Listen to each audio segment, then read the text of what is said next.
En América Latina hay una gran ebullición de temas relacionados con lo comunal desde muchos puntos de vista. Podríamos hablar mucho tiempo de eso, pero no es el caso. Y la razón es simple porque la globalización neoliberal en buena medida ha sido una guerra contra todo lo comunal y todo lo colectivo. Ha sido un proyecto de individualizar y descomunalizar la vida social, y eso es parte de la crisis social, ambiental y planetaria que estamos viviendo y del clima. Entonces, súper importante la iniciativa, me alegra que esté ocurriendo. Segundo, decir que la comunidad local, la comunidad por excelencia es local, de que en cierta forma, otras formas de hablar de comunidad son metafóricas, aún la comunidad nacional, porque toda comunidad tiene una vinculación con un lugar, con un territorio, con un espacio, con un paisaje, con un entramado de relaciones entre los humanos y los no humanos, con el mundo natural, el mundo espiritual, el mundo de los ancestros, y por tanto toda comunidad en buena medida es local. Tercero, que como decía, lo que voy a presentar en un momento, bueno, comenzando con la definición de comunidad local, yo diría que hay que enfatizar también que la comunidad local construye su modo de existir y su proyecto de vida.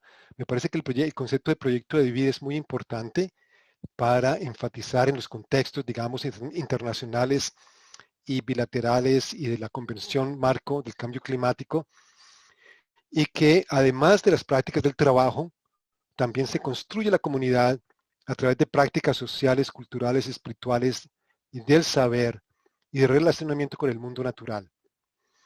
Entonces, a nivel de la definición, me parece que hay algunas cosas que podrían ser incluidas también. Tercero, yo comenzaría en la caracterización de la comunidad local con el punto cuarto actual.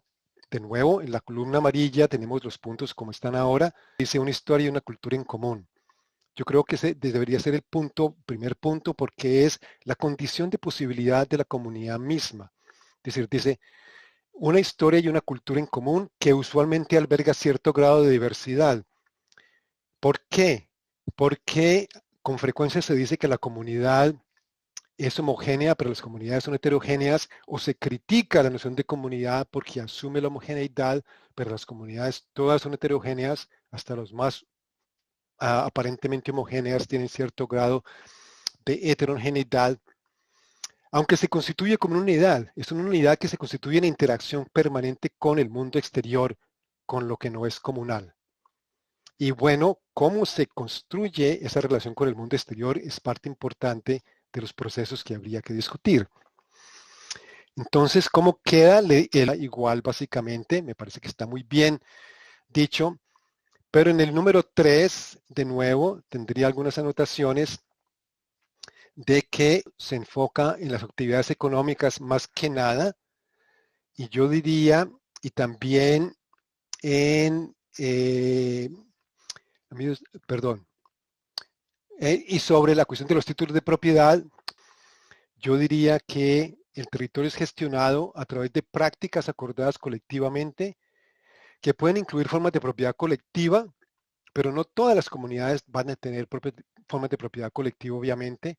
Habrá algunas que tengan combinación de formas de propiedad y también normas sobre el usufructo de la propiedad, pero donde va a predominar, obviamente, digamos, la voluntad colectiva o la lógica comunal.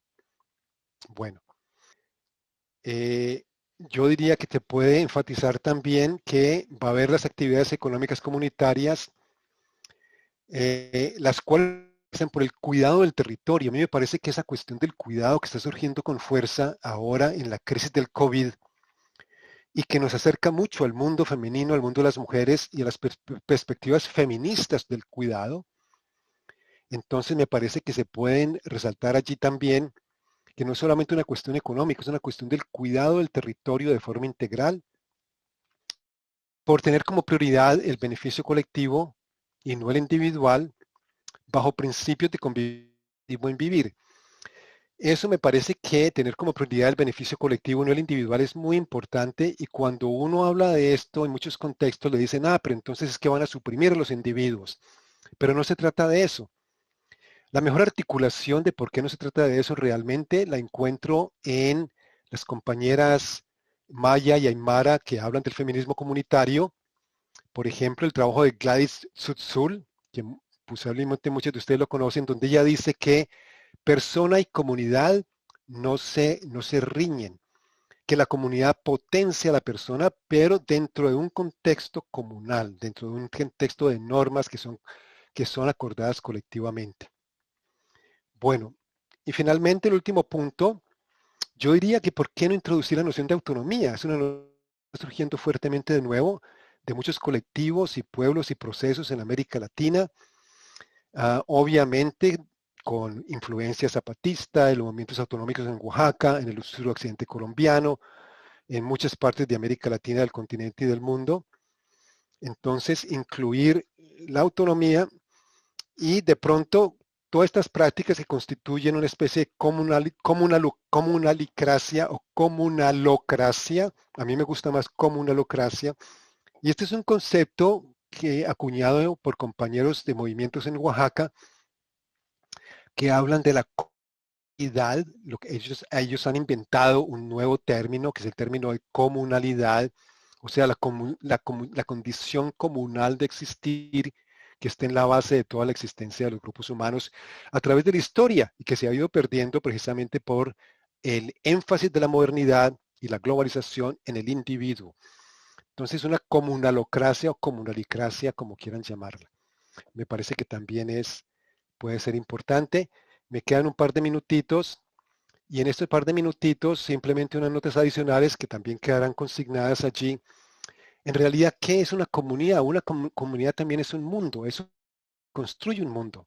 ¿Y qué es un mundo? Es un entramado de relaciones entre humanos y con los no humanos, incluyendo los ancestros, los espíritus, el mundo natural, el mundo vegetal, el mundo animal, las montañas, las rocas, los ríos, históricamente constituido de forma siempre cambiante, pero obviamente no existe aislado. Ese mundo está acoplado con un mundo exterior, particularmente los sistemas económicos, que cada vez más se imponen sobre lo comunal. Cada vez más lo nacional, lo regional y lo global se impone sobre lo comunal. Entonces el concepto de autonomía, por eso me parece que es muy importante, porque nos permite pensar que con la autonomía es la comunidad desde su interior que va a tener que decidir qué tipo de acoplamientos quiere con esos sistemas externos en la medida en que es posible, porque son relaciones de poder. Y una perspectiva de diseño, que es algo que me ha interesado últimamente, que también veo muchos grupos, por ejemplo, cuando hablan de planes de vida, las comunidades indígenas y afrodescendientes en Colombia, que toda comunidad realmente practique el diseño de sí misma. Es el resultado de sus propias formas de ser, de conocer y de hacer a través de su historia y en interacción con el entorno. Y como les digo, estoy seguro de que las personas que han estado trabajando en esto lo han estado haciendo muy intensamente, muy bien. Siempre es un proceso que lleva varias iteraciones y por eso la invitación de ustedes a que otras personas comentemos sobre estos criterios para pensar comunidades locales.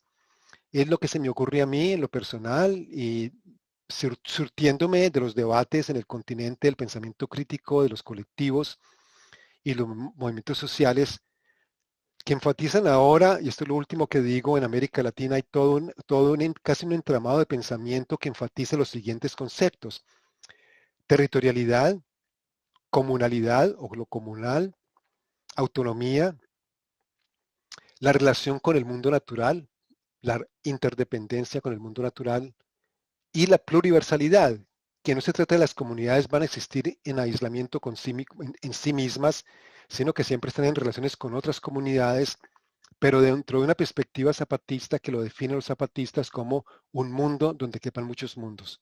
Entonces, comunidades locales como mundos en medio de otras muchas comunidades locales con las cuales se vincularán de distintas formas. Bueno, es lo que se me ocurre eh, por lo pronto y les agradezco de nuevo muchísimo la oportunidad, la invitación